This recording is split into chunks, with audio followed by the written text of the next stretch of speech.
Salve, salve, concurseiro, professor William na área, de volta com vocês aqui no estudo do nosso direito penal, dando continuidade para vocês aqui, no nosso curso, na nossa matriz aqui, e hoje eu vou entrar nesse tópico aqui de extrema importância também, que é o capítulo 2, que é os crimes praticados pelo particular contra a administração em geral, beleza? Então, dando continuação para você, espero que tu esteja bem, esteja pronto para te dar continuidade aqui na nossa matéria, beleza? Então, aqui agora, a primeira parte eu trouxe para você dos crimes ali contra a administração pública, é do funcionário público contra a administração em geral. Agora já mudou o cenário, agora é o particular cometendo um crime contra a administração em geral, beleza? Logicamente, os crimes mais cobrados, senhores, são os crimes da primeira parte. Então, os crimes ali do funcionário público contra a administração pública. Então, se tu precisa dar uma ênfase maior, dê uma ênfase maior para os outros crimes que são mais recorrentes em provas. Aqui também nós temos alguns crimes que são recorrentes, às vezes cai um ou outro. Eu vou dar para você aqui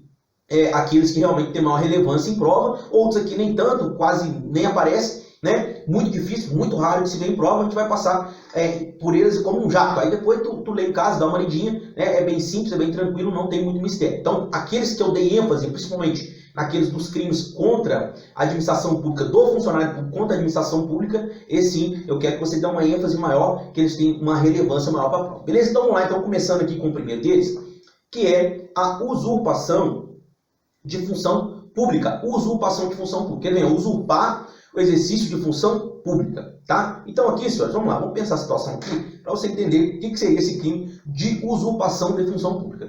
Suponhamos que o indivíduo, um belo dia, ele acorda e fala assim: olha, meu sonho é ser PRF. O sonho da minha vida é ser PRF. Mas nunca vai ser na prova. O que eu vou fazer? Eu vou pegar, vou comprar aquele uniforme caqui bonito, aquela farda azul bonita da PRF, e vou sair para rua fora andando vestido, transvestido ali, com a farda, o uniforme da Polícia Rodoviária Federal. Nesse caso, houve o crime de usurpação de função? Senhores, não.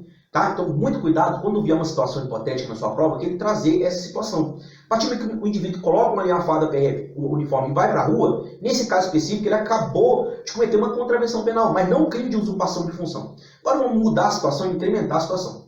Suponhamos que o indivíduo, ele fala: olha, hoje eu quero viver um dia de PRF na minha vida. Ele simplesmente vai lá, coloca o uniforme da PRF e vai lá para a rodovia, chega lá, dá o sinalzinho de braço, encosta, A partir do momento que ele deu esse sinalzinho de braço, mandou encostar, agora sim ele usurpou a função pública. Porque antes ele tinha cometido uma contravenção penal. Tá vendo a diferença? Que aqui agora realmente ele está usurpando a função pública? Sim. William, tudo bem. Então ele foi lá, usurpou a função pública. William, agora a pergunta de prova, que às vezes costuma cair. Esse cara que está ali, vestido com a farda da Polícia Rodoviária Federal, da gloriosa Polícia Rodoviária Federal, nesse caso específico, quando ele abordou esse caminhoneiro, se ele solicitar uma vantagem indevida, ele vai cair no crime de corrupção passiva? Senhores, não, porque ele não é um funcionário público, tá? Então, os crimes ali previstos são crimes do funcionário público. Então, se ele usurpou essa função e ele ainda aufere vantagem indevida, que está aqui no parágrafo único lá, se do fato o agente aufere vantagem, a reclusão é de 2 a 5 anos e multa. Nesse caso específico é que ele está usurpando a função pública, e essa modalidade que nós chamamos ela de usurpação de função pública em sua modalidade qualificada. Por que essa modalidade aqui, a modalidade qualificada? Não enquadra lá, senhores, muito cuidado se vier uma situação na tua prova, onde o indivíduo usurpou uma função pública, colocou a farda de uma tal polícia específica e foi lá e auferiu vantagem indevida. Cuidado! Não entra na corrupção passiva, porque esse indivíduo ele não é um funcionário público. Aqui, esses crimes específicos que nós estamos falando, os crimes do particular contra a administração em geral. Então, como ele vai responder dos crimes pelo funcionário público contra a administração, se ele não é um funcionário público, tá? Então, muita atenção quando vier uma situação hipotética na tua prova, beleza? Espero que tu tenha entendido esse ponto. Então, usurpação de função pública. O cara colocou sua farda, ou uniforme, de qualquer polícia, ou qualquer outra empresa, que seja aí da administração. Nesse caso específico, não vai ser o crime de usurpação de função pública. Só vai usurpar quando ele realmente for lá e começar a exercer a função. Aí sim, foi lá para a BR, igual o exemplo que eu dei para você. O indivíduo foi lá para a BR, deu sinal de parada, encosta, deu sinal de parada. Nesse caso específico, ele acabou de cometer um crime, sim, deu usurpação de função pública em sua modalidade qualificada, se ele oferir essa vantagem. Beleza? Espero que você tenha entendido esse ponto, vamos dar continuidade. O próximo aqui é a resistência.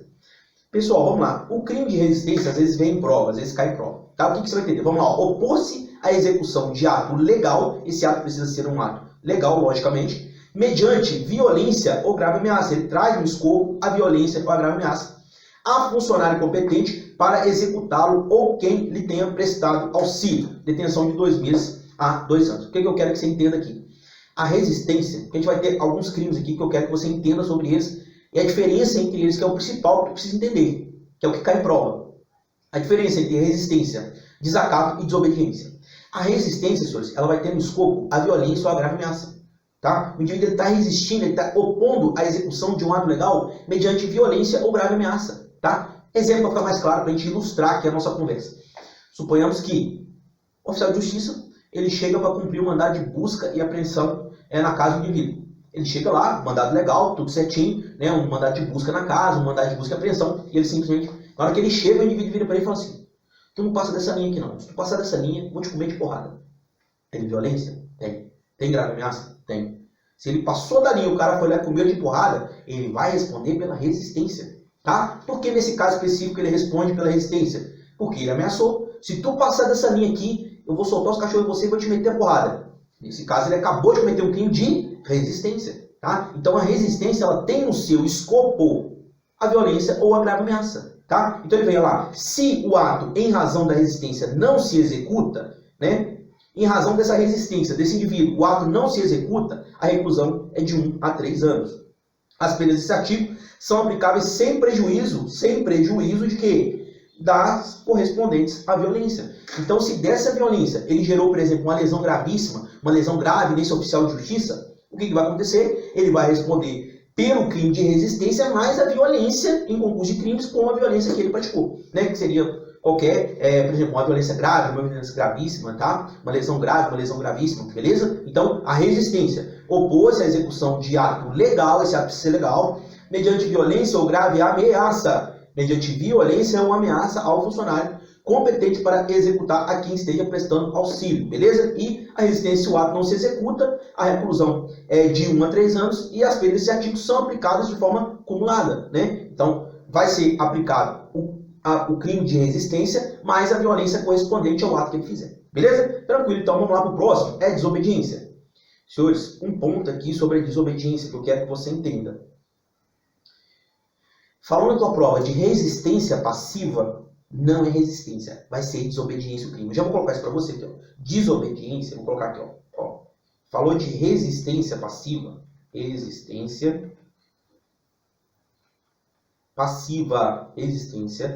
passiva, tá aqui no teu material da nossa TV.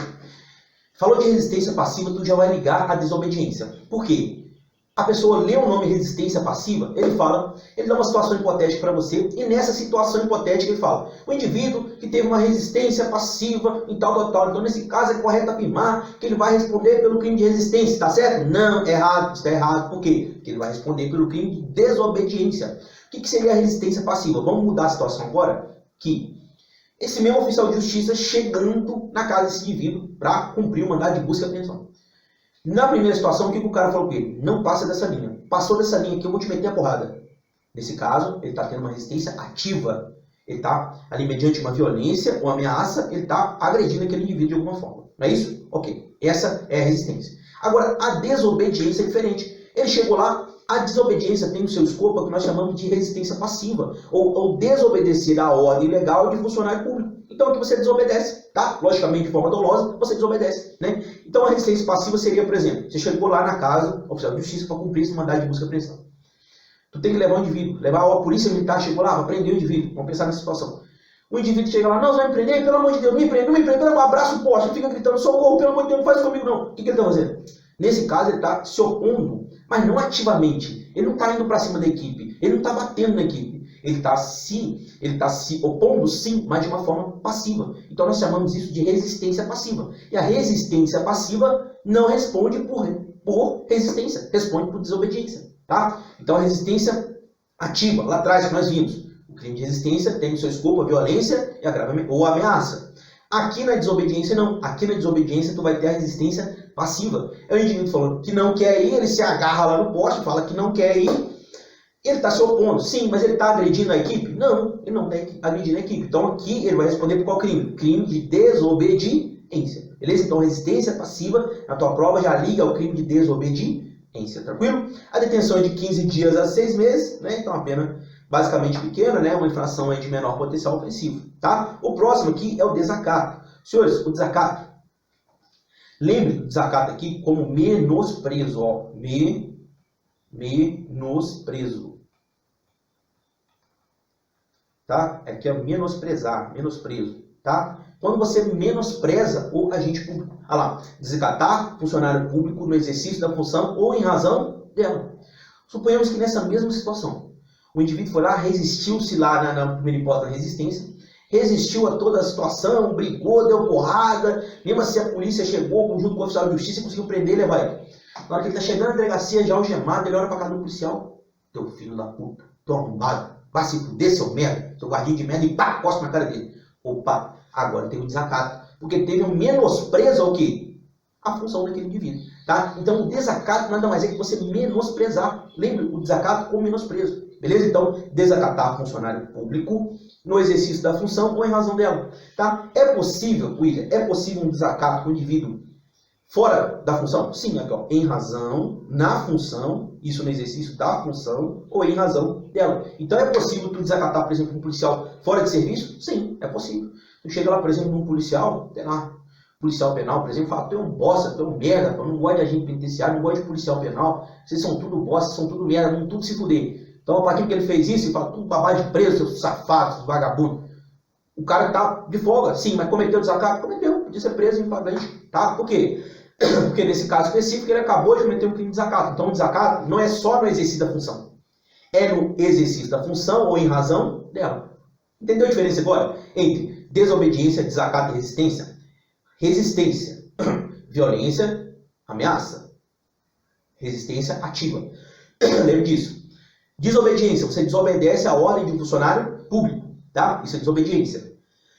E o último é o desacato que eu trouxe para você aqui. Esse aqui tem o caso do menosprezo. Está menosprezando a pessoa ali pela condição dela, de policial, por exemplo. Tá? Então, o desacato, cuidado. Não coloque na sua cabeça que o desacato foi revogado. Ah, muita gente falou isso no tempo. Ah, o desacato foi revogado, que é um fato atípico. Não tem isso. Está previsto, está aqui. O desacato é crime, continua previsto aqui. O STJ já entendeu, segunda turma já entendeu isso aqui. Tá? Então, o desacato continua sendo crime, está previsto. Então, se desacatou alguém, é possível, William, pergunta, tu ter um concurso de crimes aqui, por exemplo, com desacato e resistência ou desobediência, alguma coisa assim? Sim. Se o cara cometer as 3 hipóteses, sim. Mas não é tudo igual, não. Tudo igual, meu filho. É caminhão cheio de japonês. Isso não é igual mais. Tá? Então, quando você fala de desacato, é possível tu acumular, né, o crime de desacato com resistência? Sim, é possível. Né? Esse exemplo que eu dei para você é uma espécie de acumulação. Você vai acumular ali. Você vai responder pela resistência, que em primeiro momento tu chegou lá, tu resistiu à oposição de um ato legal, né? Então tu vai responder pela resistência, e no final, quando você estava entrando na delegacia, esse indivíduo foi e cuspiu na cara do policial, menosprezou, chamou de vagabundo, safado, sem vergonha.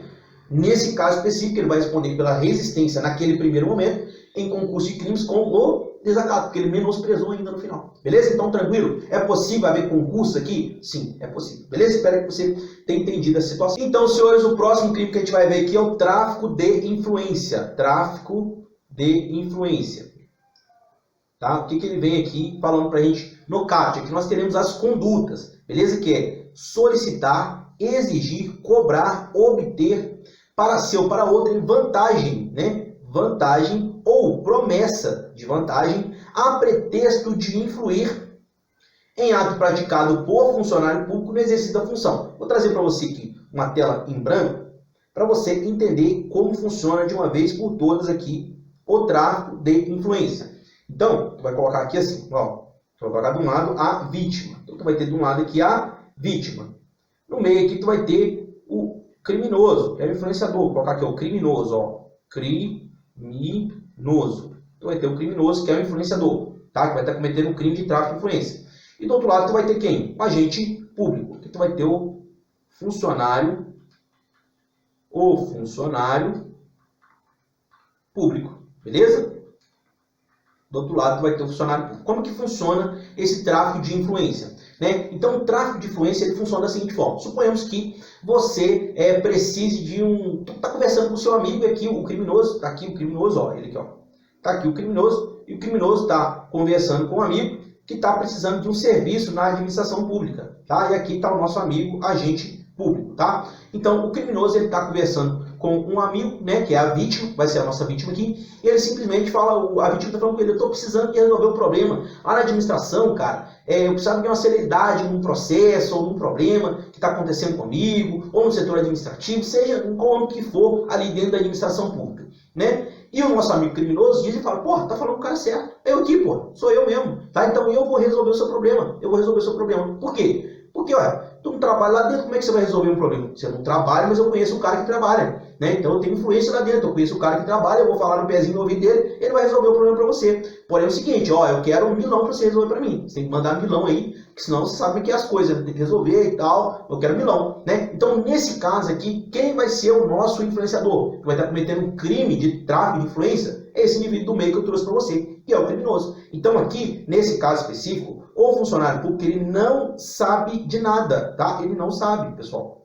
Então esse cara está usando o nome do funcionário público, né? Está usando ali o nome do funcionário público, mas o funcionário público não sabe de nada. Nesse caso específico, ele não tem noção do que esteja acontecendo. E esse indivíduo do meio que está cometendo um crime de tráfico de influência. Aí vem a pergunta, William, tudo bem, o funcionário público não sabe de nada. William, mas se ele souber? Opa, aí vai depender, né? Porque se ele souber, aí você pode aplicar, por exemplo, se ele solicitar uma vantagem devida, ele vai estar cometendo um crime de corrupção passiva, que a gente viu lá atrás. Ah, William, mas ele está cometendo, ele não está solicitando, ele está exigindo essa grana desse cara também. Opa, então pode enquadrar ele na corrupção, lá no crime de concussão, né? Se ele solicita corrupção passiva, se ele exige crime de concussão, tá? Agora, você entendeu por que o nosso amigo criminoso aqui é o indivíduo que está cometendo um crime de tráfico de influência? Esse crime, ele também é chamado da doutrina, senhores, de venda de fumaça. Venda de fumaça. Se vier isso aqui na tua prova, não se assuste, tá? Venda de fumaça. Por que a gente chama desse jeito? Simplesmente porque ele está vendendo algo que realmente não é, não acontece, tá? Porque o nosso agente público ele não sabe de nada. Porque se ele souber, aí vai enquadrar ele também lá nos crimes cometidos pelo funcionário público contra a administração geral. Beleza? Entendeu isso aqui? Tá? Então, o tráfico de influência nada mais é do que esse desenho que eu trouxe para você, esse exemplo, tá? Então, o indivíduo influenciando o outro para que ele acelere um procedimento para ele, que ele resolva um problema para ele dentro da administração. Porém, aqui o nosso amigo criminoso, ele não conhece ninguém, ou ele simplesmente, o funcionário público que não sabe de nada, ele está usando o nome dele sem que ele saiba, tá? Ele vai cometer o crime aí de tráfico de influência, tá? Então, solicitou, exigiu, cobrou, isso aqui é para o particular, tá? Porque se ele solicitar, se ele exigir, e for um funcionário público, opa, aí tu já sabe qual é o produto e vai enquadrar, na corrupção passiva, na concussão, tá? Aqui é para o particular, ele vai estar cometendo um crime de tráfico de influência. Tá? Agora vem aqui, olha para você ver, no parágrafo comigo, ó, a pena é aumentada da metade, se o agente alega ou insinua, ó, alega ou insinua que a vantagem também é destinada ao funcionário. Então, nesse caso específico aqui, o funcionário ainda continua não sabendo de nada. Ele vira e fala, ó, tem que ter pelo menos milão para mim, para resolver o problema para tu, mas sabe o que é, né? É milão para mim e mais 1.000 para o meu chegado lá, senão como é que vai fazer? Como é que vai resolver? Então, tem que ter 1.000 para mim, tem que ter uma beirada para mim, uma beirada para ele, porque quem quer rir, tem que fazer rir, né, parceiro? Então, nesse caso específico aqui, vai ser o quê? Tráfico de influência para esse indivíduo e a pena é aumentada da metade. Por quê? Porque ele está usando o nome do funcionário público ali em vão. Tá? O funcionário público não tem consciência de nada, não sabe de nada e ele está cobrando ali uma grana, cobrando, exigindo, obtendo, tá? Essa vantagem indevida desse nosso companheiro que eu trouxe para você, que seria a vítima, e o funcionário público simplesmente não sabe de nada. Se ele souber, opa, enquadra ele também. Ele sabe, opa, ele está solicitando corrupção passiva. Ah, não, ele não está solicitando, ele está exigindo, opa, concussão, e por aí vai. Tranquilo? Tranquilo isso aí. Espero que você tenha entendido o nosso tráfico de influência. Tá? O próximo aqui que eu vou trazer para você é a corrupção ativa. Aqui eu já vou colocar um QPP, porque esse crime aqui, quando se fala de crime de particular contra a administração em geral, é o mais cobrado, sem sombra de dúvidas, é o mais cobrado aí, quando se fala de editais de concurso público. Tá? Então, a corrupção ativa, tu vai ter que os verbos, que é oferecer ou prometer o quê? Vantagem indevida a funcionário público para determiná-lo a praticar ou omitir ou retardar um ato de ofício. Senhores, aqui o clássico exemplo de o funcionário público que oferece uma grana para o particular, que oferece uma grana para o agente público, tá? Então, por exemplo, uma situação, suponhamos que você está com o carro com o Tício, vamos pensar no Tício. O Tício está com o carro todo irregular. E ele está passando uma blitz, né? E de repente tem um policial ali. O que ele faz? O policial olha para ele e fala, ó, tá todo errado aqui o teu carro, ó, o documento atrasado, ó, tá sem carteira de habilitação. Aí ele fala, ô seu policial, como é que a gente resolve isso aí?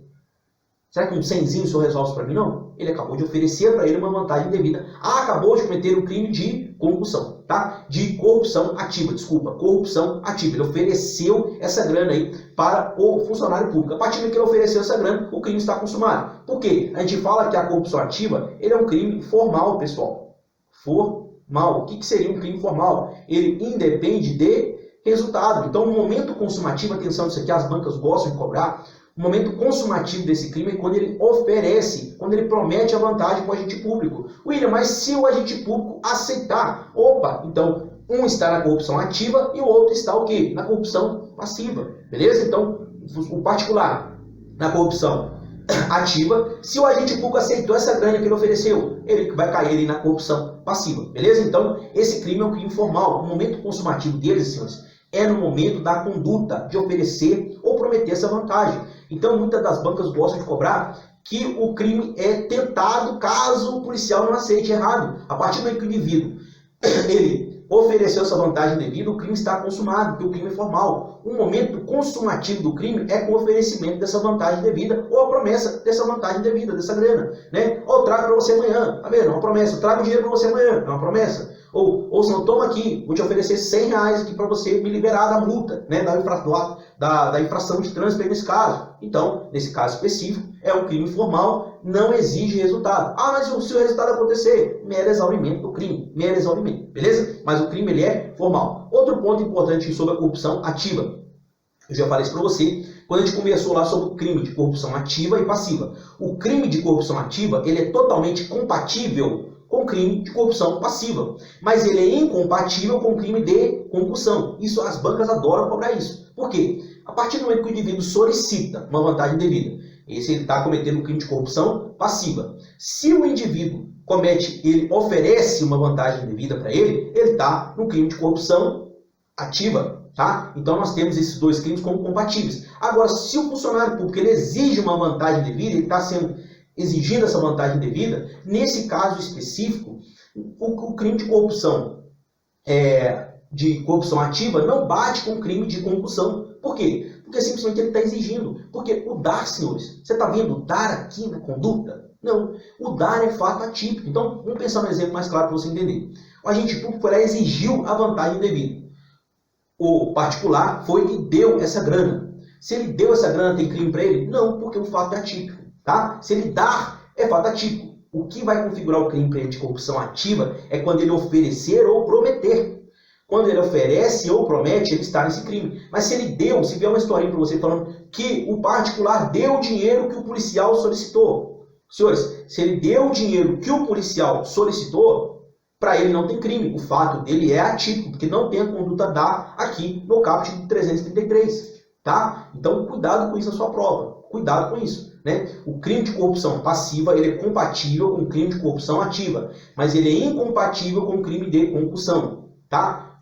Esse é um ponto. Outro ponto, o verbo dar não entra aqui nesse tipo penal, porque o verbo dar não está aqui, é fato atípico. Só vai ser crime quando o indivíduo oferecer a vantagem devida. Ele ofereceu, o crime consumou. Ele prometeu a vantagem devida, o crime consumou. Ah, o policial solicitou e ele deu, o crime não consumou para ele, para o particular não. Por quê? Ele só deu o dinheiro. Se ele deu o dinheiro, só é fato atípico. E para o policial, corrupção passiva. Tranquilo isso aqui? Esse crime cai muito em prova, tá? Então ele vem lá. Aqui tem um momento de pena, que fala que a pena é aumentada de 1/3.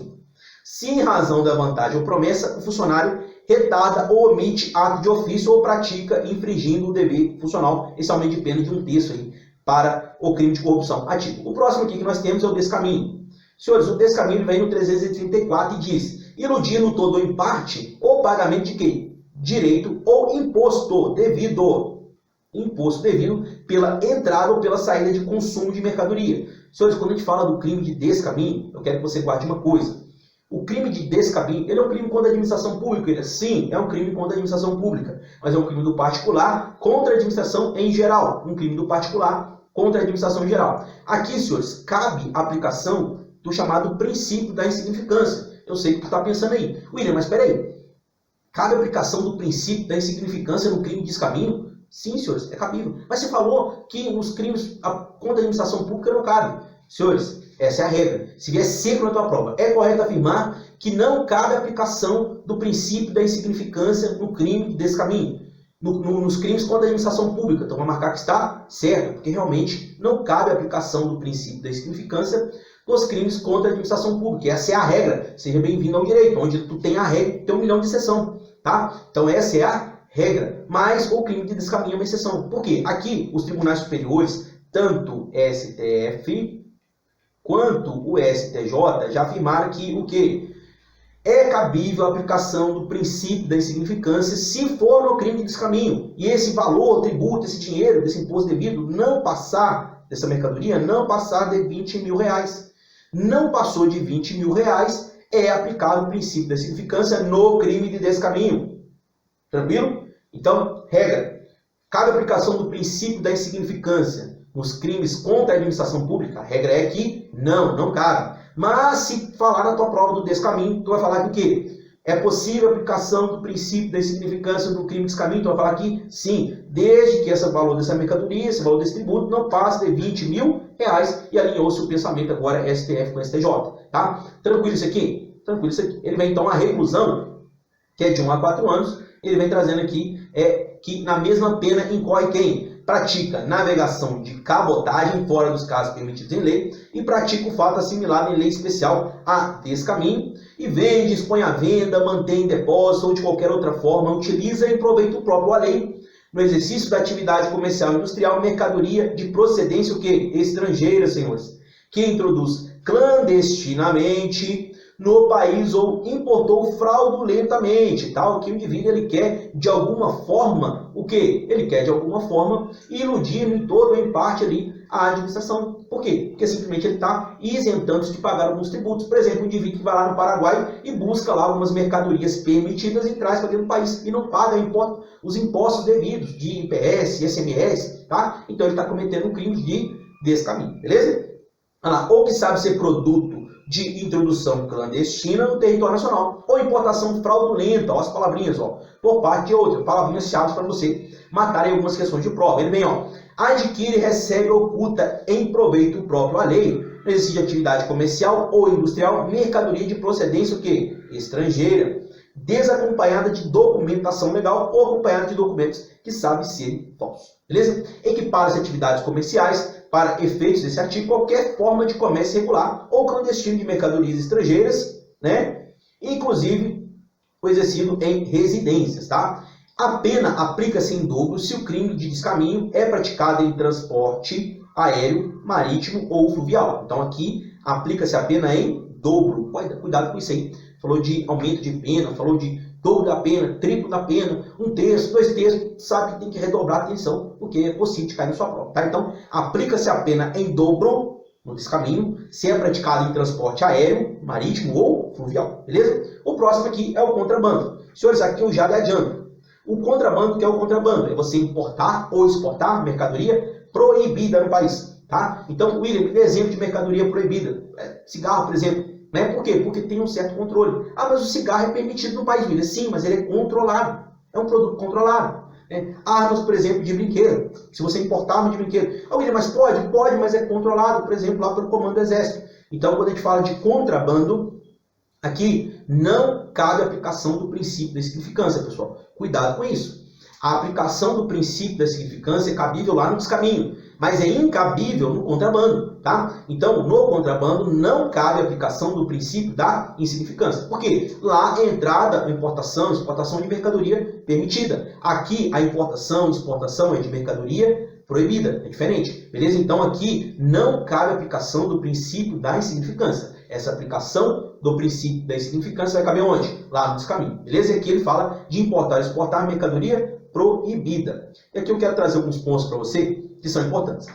William, quando você fala de mercadoria proibida no país, existem algumas mercadorias que são proibidas, mas existe o que nós chamamos de princípio da especialidade. Nós já falamos sobre ele em outros momentos. Suponhamos que o indivíduo ele traga drogas lá do Paraguai. Ele vem lá com um carro cheio de maconha do Paraguai. William, ele vai responder pelo crime de contrabando? Senhores, não. Ah, então esse crime de contrabando é furado. Não, não é furado, porque existe uma norma mais específica, tá? Se existe uma norma mais específica, nós aplicaremos essa norma mais específica, tá? Por quê? Porque se ele comete um crime, a da lei de drogas, que é a lei 11.343, lá tem previsão que se fala do tráfico internacional de drogas. Tá? Então, se existe uma norma mais especial, eu vou aplicar o contrabando? Não, eu vou aplicar a norma mais especial. Tá? Então, o contrabando ele vai servir, né, ele vai ser aplicado quando não houver uma norma mais especial.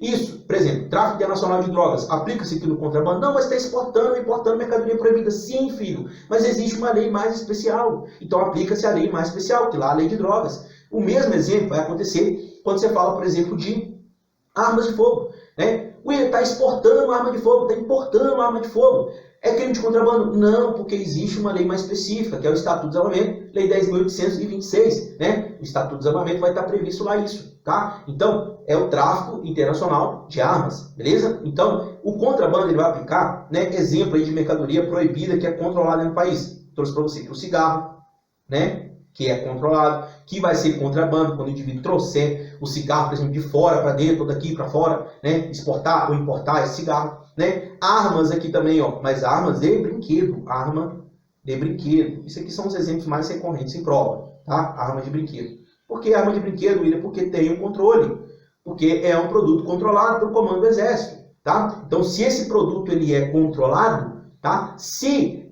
alguém trouxer lá 300, 500, um caminhão cheio de arma de brinquedo, lá de um país de fora, aqui para dentro do Paraguai, da Chile, da puta que pariu, vai ser o quê? Vai ser crime de contrabando. Beleza? Tranquilo isso aí? Tranquilo. Lá, incorre na mesma pena quem pratica o fato assimilado em lei especial a contrabando. Importa ou exporta clandestinamente mercadoria que dependa de registro, senhores. Por isso que a gente fala de mercadoria proibida. Essa aqui ela depende de registro dentro do país. Análise e autorização de órgão público competente. Tá?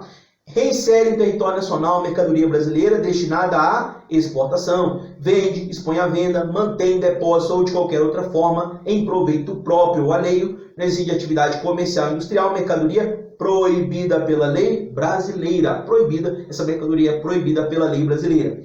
Adquire, recebe ou oculta em proveito próprio à lei, reside atividade comercial, tá aqui, ó, atividade comercial ou industrial, mercadoria proibida pela lei brasileira, tá tudo aqui para você. Equipara-se as atividades comerciais, quais são a equiparação das atividades comerciais aqui? Para os efeitos deste artigo, qualquer forma de comércio irregular ou clandestino de mercadorias estrangeiras, inclusive exercido em residências, tá? Então equipara-se aqui a forma de comércio. E a pena aplica-se em dobro, nós temos aqui essa pena sendo aplicada em dobro também, se é cometido e praticado o contrabando em transporte aéreo, marítimo ou fluvial. Beleza? Não se esqueça desse ponto, são pontos importantes quando a gente fala aí de crimes contra a administração pública cometidos pelo particular. Senhores, aqui eu encerro com você mais este tópico, mais esse bloco dessa aulinha bacana para vocês, detalhar todos os pontos aí que você precisa para sua prova, tá? Esses pontos, como eu trouxe para você, são recorrentes, às vezes caem em prova, sim, né? É os crimes do particular, né? Cometidos contra a administração geral. Né? É lógico que cobra-se mais, como eu trouxe para você já, os crimes do funcionário público contra a administração em geral, né? Eles são os mais cobrados. Mas às vezes, igual, por exemplo, um crime de corrupção ativa, um crime de resistência, um crime de contrabando, o descaminho, às vezes costuma vir em prova. Então fique atento a esses tópicos, né? Se no teu edital estiver previsto os crimes contra a administração de justiça, no próximo bloco entraremos. Então tamo junto, continue conosco. Até a próxima.